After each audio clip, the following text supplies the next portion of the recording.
ግራም ያጋባው የአሞሪም ዩናይትድ እንግዲህ በድጋሚ ተመልሷል። ሰኞ ዕለት እንግዲህ በኤቨርተን በ10 ተጫዋች እንግዲህ መሸነፍ ሁላችንም የምናስታውሰው ነገር ነው።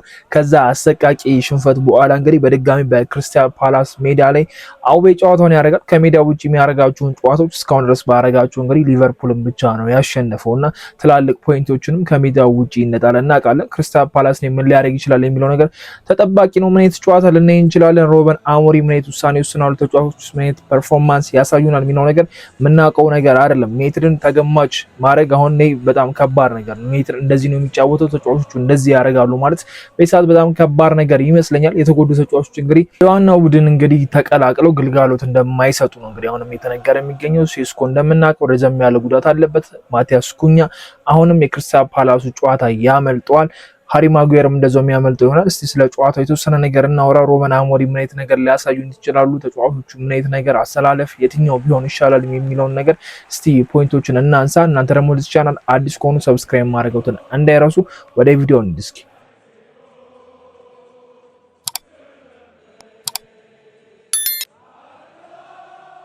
በሜዳችን የነበረን አንድ ጥሩ አድቫንቴጅ ነበር። ኦልድ ትራፎርድ ላይ ተከታታይ ጨዋታዎችን ማሸነፍና ኦልድ ትራፎርድ ላይ የነበረን ኮንፊደንስ አሪፍ ነበረ። ጭራሽ በኤቨርተን ደግሞ በ10 ተጫዋች ለ80 ምናምን ደቂቃ ያክል ሜትር ተጫውቶ መሸነፍ ማለት ትልቅ ሽንፈት ነው ብዬ አስባለሁ። ፕሪሚየር ሊጉ ከደረሰባቸው ሽንፈቶች እስካሁን ድረስ የኤቨርተኑ ትልቅ ሽንፈት ነው ብዬ አስባለሁ። አንደኛ ዩናይትድንም በደረጃው ከፍ የሚያደርገው ነው። ወደ ቶፕ 4 ውስጥ ወይ ደግሞ 5ኛ ደረጃ ላይ ሊያስቀምጥ የሚችልበት አጋጣሚ ተፈጥሮለት ነበረ።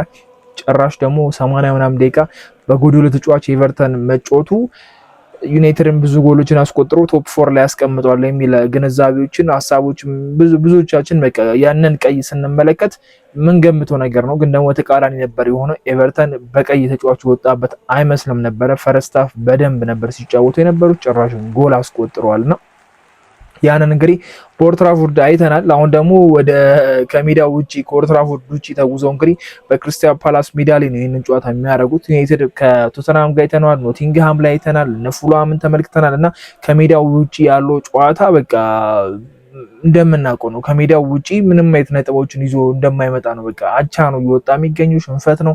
አንድ ሊቨርፑል ነው። ሊቨርፑልን ደግሞ አሸንፏል የሚል መኩራራት ላይ የምንደርስበት ታይም ላይ አይደለንም። ሊቨርፑል በዚህ አመት እያሳየ ያለው አቋም ሁላችንም እንደምናውቀው ነውና ሊቨርፑልን አሸንፏል ብለን መኩራራታችን አሁን ይሆናል አይደል እየቀነሰ የመጣ ነገር ነው። ከ9 አመት በኋላ የመጣ ድል ነበረ። ያኔ ያ ድሉ ሲሳካ ብዙ ነገር ብለን ነበር ግን አሁን ሊቨርፑል ያለበትን አቋም ስናየው በቃ መሰረታዊ ችግር የነበረበት ቲም ነው። አንፊልድ ላይ የትኛውም ቲም እየሄደ እያሸነፈ እየመጣ ነውና ዩናይትድ አንፊልድ ላይ ያሸንፏል ብሎ ለማውራት በቃ አሁን ላይ የሚያስደፍረን ነገር አይደለም። በቃ አንፊልድ ላይ ማሸነፍ ኖርማል ነገር ነው። ሮበን አሞሪም የተሻለ ቲም ለመስራት ከፈለጉ አሁን ከሜዳው ውጪ ማሸነፍ መቻል እንደሚችሉ ማረጋገጫ ሌላ ቲም እንደሚያስፈልጋቸው በጣም ግልጽ ነውና ሁለቴ ከኖቲንግሃም ከቶተንሃም ጋር 1-0 ከረፍት በፊት መርቶ ከዛ በኋላ እንግዲህ ካምባክ ተሰርቶባቸው አቻ በሁለቱም እንግዲህ መለየት ችለዋል። ድጋሚ ተመርተው እንግዲህ ጎል አስቆጥረው ነው አቻ መውጣት የቻሉት ሁለቱንም ጨዋታና በክሪስታል ፓላሱ ምን አዲስ ነገር ሊያሳዩን ይችላሉ የሚለው ነገር ተጠባቂ ነው። ፉልሃም ላይም ተመሳሳይ ነገር ነው የተፈጠረው።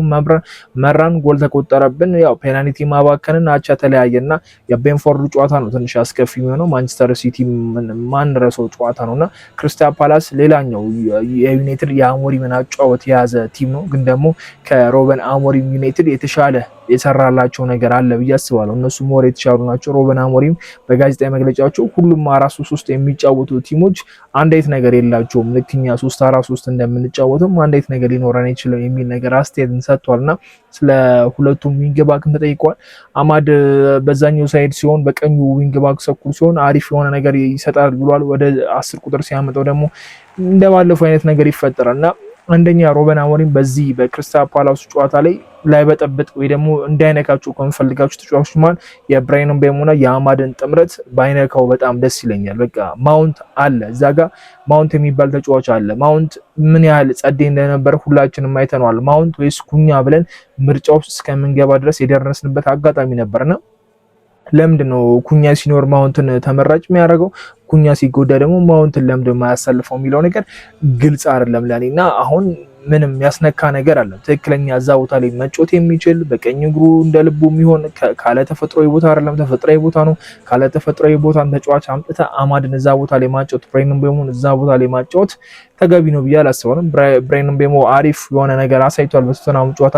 አማድም በኤቨርተኑ ጨዋታ አሪፍ ነበር። መጥፎ ነው ለማለት ይከብደናል፣ ግን ደግሞ ኳሶችን ሲያባክንም ተመልክተነዋል እና ትክክለኛ ቦታቸው ላይ ሲጫወት የተሻለ ነው። ቦታ ሰው አልጎደለበትም ሩበን አሞሪም። ስለዚህ ማውንተን እዛ ቦታ ላይ ያጫውታል። ብሬን ምቤሞ እንደነበረበት የአማድም ቦታ እንደዛው እና በፎልስ ናይን የመጫወት እድል አለው የለውም የሚለው ነገር አሁንም ግልጽ አይደለም። ዝርክዚ ባለፈው አይተነዋል፣ የተሻለ ነገር ያሳየናል የሚል እምነት የለኝም። ምናልባት ሩበን አሞሪም ጨከን ካሉ ካስሜሮና ማኔ ሌጋርቴን ቢያጫውቱ እመርጣለሁ። ካስሜሮና ማኔ ሌጋርቴ በዩናይትድ ማሊያ ተጣምረው ምንም አይነት ሽንፈት ያልገጠማቸው ሚድፊልድ ናቸውና ወደ 5 የሚጠጋ ጨዋታዎችን ተጫውተዋል። ዩናይትድ በዛ ጨዋታ ላይ ወደ 17 ጎል አካባቢ ያስቆጥሯል። 3 ጎሎች ብቻ ነው የተቆጠሩበት። ከ5 ጨዋታ 3 ክሊንሺት ጠብቋልና ይህንን ቁጥር ስንመለከት ካስሜሮና ማኔ ሌጋርቴ ቢጣመሩ ለሩበን አሞሪም የተሻለ ነው። አሁንም በቃ 10 ቁጥር ቦታውን ከቨር ማድረግ ከፈለገ ማቲያስ ኩኛን ምን ያህል ወሳኝ ተጫዋች እንደሆነና የማቲያስ ኩኛ ግልጋሎት እንደሚያስፈልገን የኤቨርተኑ ጨዋታ ተመልክተናል። ኳሱን ተቆጣጥረን መጫወት እንደቻለን ግልጽ ነው፣ ግን ደግሞ ጎል ማስቆጠር አልቻለም። የሆነ ሰብሮ የሚገባ ተጫዋች አልነበረንም። ማቲያስ ኩኛ ጉልበት አለው፣ ኳሶችን ረጅም ሰዓት ራሱ ጋር የሚያቆይ ተጫዋች ነውና ያ ተጫዋች የሚያስፈልገን ይመስለኛል። ተከላካዮችን ትንሽ ሰብሰብ በሚያደርግ ምናምን ነገርና የሆኑ ስፔሶች የሚያስከፍት ሰው ያስፈልጋል። ብሩኖ እንደምናውቀው ነው በየትኛውም ሳይድ ላይ 10 ቁጥር ቦታ ካጫወትከው ምን አይነት ክሬት ሊያደርግ እንደሚችል ቻንሶችን ጎሎችን ሊያስቆጥር እንደሚችል የተመለከትነው ብሩኖ ስለሆነ ያንን ብሩኖ ምናልባት ማውንትን ካላመነበት እንኳን ወይ ደግሞ በፉልስ ናይን መጫወትም ከፈለገ ማውንት ሞር ፕሬስ ስለሚያደርግ ተከላካዮችንም በረኞችንም ስለሚያስጨንቅ እሱን ወደ 9 ቁጥር ፎልስ ናይን አድርጎ ብሩኖንና ቦሞን ማጫወት ይችላል። አማድ እዛው ቦታ ላይ እንዳለ የሁለቱ ጥምረት የቀኙ ሳይድ ሳይነካ እንደተለመደው እንግዲህ ዶርጉና ዳሎ የሚባሉ ሰዎች አሉ፣ ከነሱ መምረጥ ነው። ወይ ደግሞ ማርቲኔዝን አሁንም ያስገባል የሚል እምነት የለኝም፣ ግን ማርቲኔዝን ከሞከረው ያው ሉክሾን ነው እዛ ቦታ ላይ የምንመለከተው። ባለፈው በተወሰነ መልኩ ተመልክተናልና ግን ደግሞ የማርቲኔዝ ነገር አሁንም አጠራጣሪ ነው። ከቤንች ላይ ማየታችን አይቀርም፣ ግን ጨዋታን ያደርጋል አያደርግም ጥያቄ ምልክት ውስጥ ነው እና ሩበን አሞሪም ይህንን ነገር በጣም ስጠብቅ የነበረው የብሩኖን 10 ቁጥር ቦታ ተጫውተው ካስሜሮና ማኔ ሌጋርቴ አንድ ላይ ቢጣመሩ ብያሰብኩት ምናልባት የበርንላይ ጨዋታ ላይ ማቲያስ ኩኛ ከተጎዳ በኋላ ያንን ነገር ፈልጌው ነበር። በቃ ብሩኖን እዛ ቦታ 10 ቁጥር ቦታው ላይ ያጫውተው። ብሩኖ በዛ ታይም ብዙ እየተወቀሰም ነበረ። ፔናልቲዎችን እያባከረ ነው፣ ጎሎችን በሱ እየተነሳ እየተቆጠሩ ነው። ያዛ ቦታ ላይ ፊት አልሆነበትም እና ምናልባት ጋርቴና ካስሜሮ ሊያሳየን የሚችልበት ጥምረት ይሆናል ብዬ ያሰብኩት ነበረ፣ ግን ደግሞ አልሆነም። አሁንም የሚሆን አይመስለኝም። በምናልባት ነው እያወራን ያለውና ሩበን አሞሪም ምን አይነት ቲም ሊገቡ እንደሚችሉ መገመት ከባድ ነው። እርግጠኛ የምንሆነው 3-4-3 እንደሚጫወት ነው። ሰውየው እንደዛ ነው። ብሬን ምቤሞን ማስቀመጥ እንደማይችል እናውቃለና አማድ በ10 ቁጥር አሁንም ይጨምራል በቀኙ ሳይድ ወይስ ደግሞ በራይት ዊንግ ባክነቱ ይቀጥላል የሚለው ነገር ተጠባቂ ነው። ከክሪስታል ፓላስ አጥቂዎች እነ ማቴታ እነ ሳርን ማን ሊያስቆማቸው ይችላል?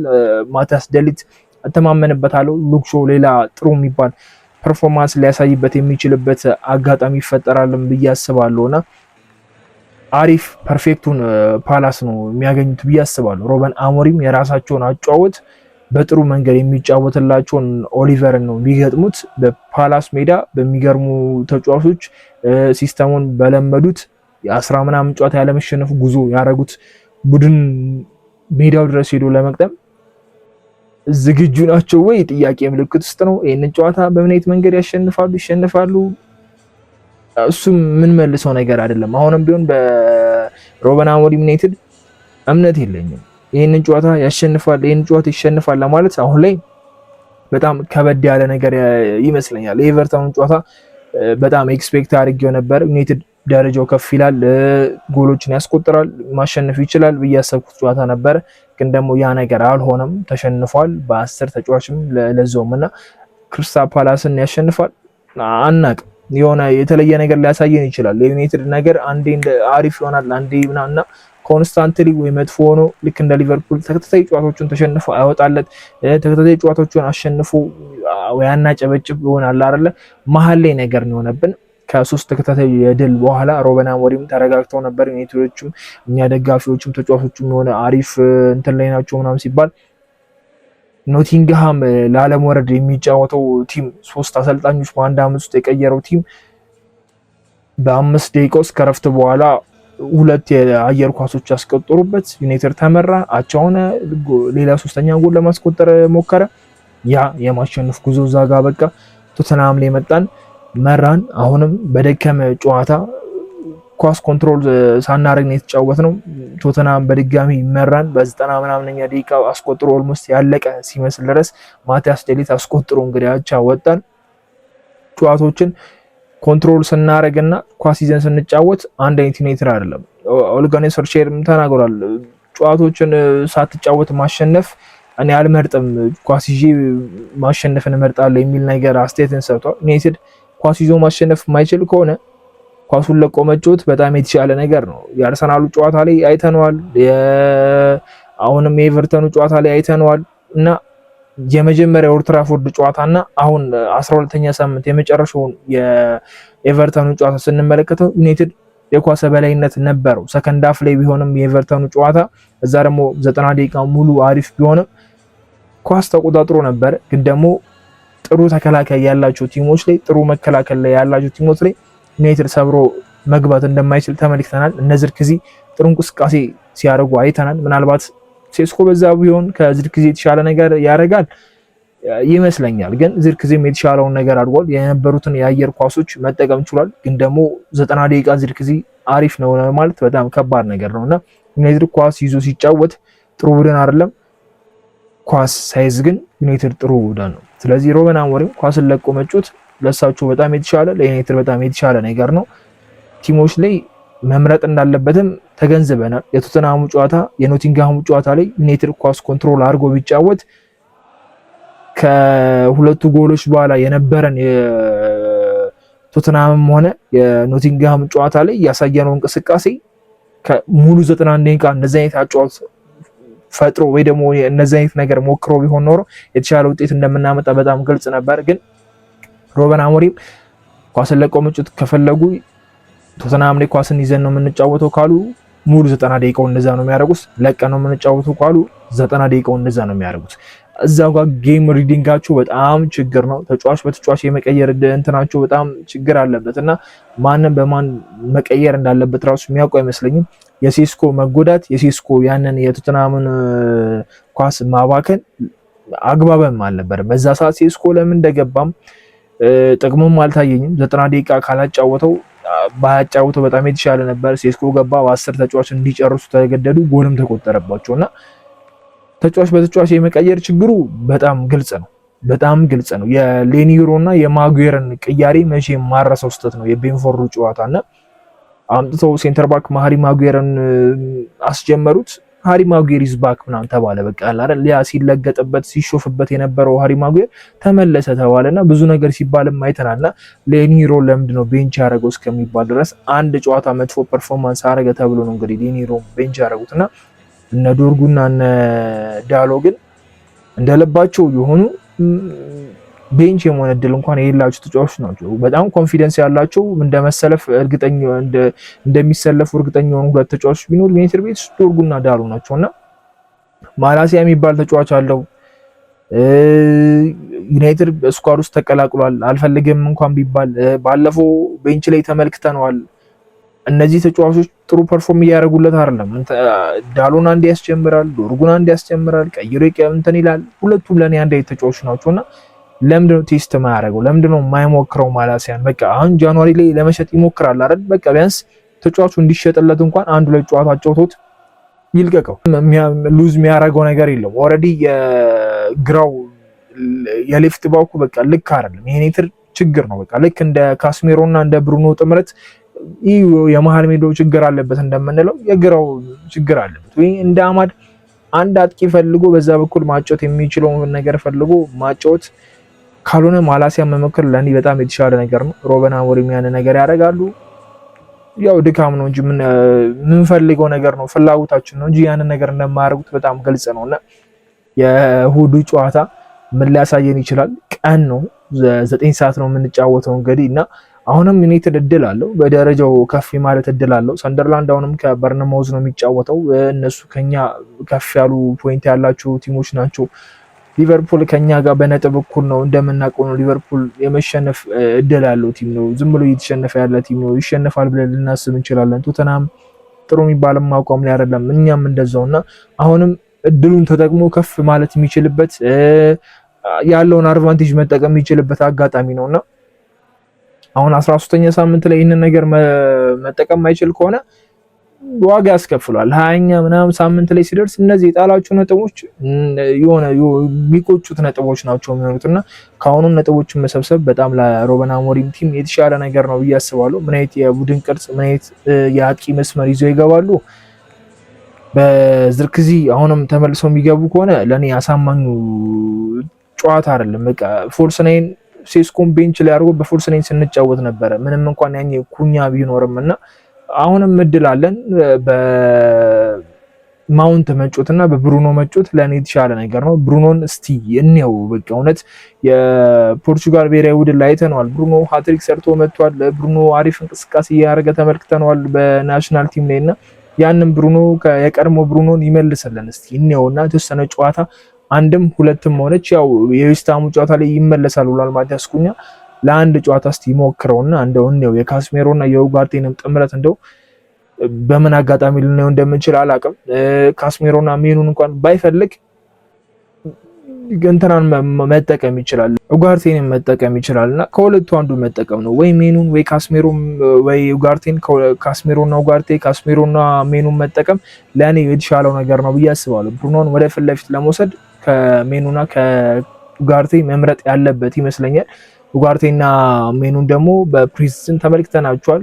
ያውላ የፕሪሲዝን ጨዋታዎች ሁለቱን ሲያጣምር ቆይቶ ሩበን አሞሪም አላሳመነውም ይሁን እንዴት ሊገባኝ አልቻለም። ግን ሲሞክረውም በደንብ አላየውም እና ፍራቻ እንዳለበት አውቃለሁ። ግን ደግሞ እስካልሞከርክ ድረስ ፍራቻን አታሸንፍም። ቡድን የሚለወጠው በቃ አለ አይደል ፈርተህ ተንቀጥቅጠህ ምናምን ነገር አይደለም። በካስሜሮ የትም እንደማንደርስ እናውቀዋለን። ሙሉ ሲዝኑን የሆነ ነገር ካስሜሮ የሆነ ነገር ሲሆን ቸግሮት ማኔ ዲጋርቴን ማጫወቱ አይቀርም። 90 ደቂቃ ማጫወቱ የማይቀር ነገር ነው። የሆነ ሰዓት ላይ ካስሜሮ ድንገት ቢጎዳ ድንገት የሆነ ነገር ቢደርስበት ልክ ማቲያስ ኩኛ፣ ሴስኮ ምናምን እንደንትን እንዳሉት የሆነ ነገር መፈጠሩ አይቀርም እና ኡጋርቴ ጥሩ ፐርፎርም የሚያደርግበት ሜንታሊ የሚመለስበት አጋጣሚ ሊፈጥር ይገባል ባይ ነኝ። አሁን ከፊታችን የጃንዋሪ ዝውውር እንዳለ ሁላችንም እናውቃለን። ግን ጃንዋሪ ላይ ዩናይትዶች እንደሚያስቡት እና ኤደርሰን እነ ባሊባን የማስፈረም እድላችን በጣም ጠባብ ነው እና 100 ምናምን አወጡ በዚህኛው ጃንዋሪ ያገኛሉ ብዬ አላሰብም። ኤደርሰንን ሞራውን ፍላጎታቸው እሱ ላይ ያደረ ይመስላል። የባሊባ ነገር ቀዝቀዝ ብሏል። የአቋም መውረድም ትንሽ ያሰጋቸው ይመስላል ዩናይትዶች እና በዚህ በኩል ኤደርሰን ደግሞ ፐርፎርማንሱ ከፍ ማለቱ ራሱ ከዩናይትድ ጋር ያደረገው ፐርፎርማንስ ሌላ ጸዴ ነው። ከዛ ከሊቨርፑል ጋር አንፊልድ ላይ ያደረገውን ፐርፎርማንስ ራሱን ከፍ እያደረገ ስለመጣ ምርጫቸው ወደ ኤደርሰንም የመጣ ይመስላልና ይህንን ተጫዋች በዚህ በጃንዋሪ የማግኘት እድላችን ግልጽ ነው፣ በጣም ጠባቡ ነው። ዩናይትድ 100 ምናምን ድረስ አወጥቶ ለማስፈረም ተጫዋቹን ፍላጎት ይኖረዋል፣ ግን ኖቲንጋም ይለቀዋል። ድርድሩ ልክ እንደ ሰመሩ ትራንስፈር ረዘምም ስለማይል ይህንን ነገር በአጭሩ ጨርሱታል ብዬ አላስብም። ስለዚህ ካስሜሮ ኡጋርቴ በቃ መሞከር ያለባቸው ነገሮች ናቸው። ብሩኖ በማቲያስ ኩኛ ቦታ ላይ መጮት ያለበት ነገር ነው። በፎልስ ናይን በቃ አሪፍ ነገር ነው። ማውንት የምንፈልገውን ማውንት ያሳየናል። በቃ አይተነዋል።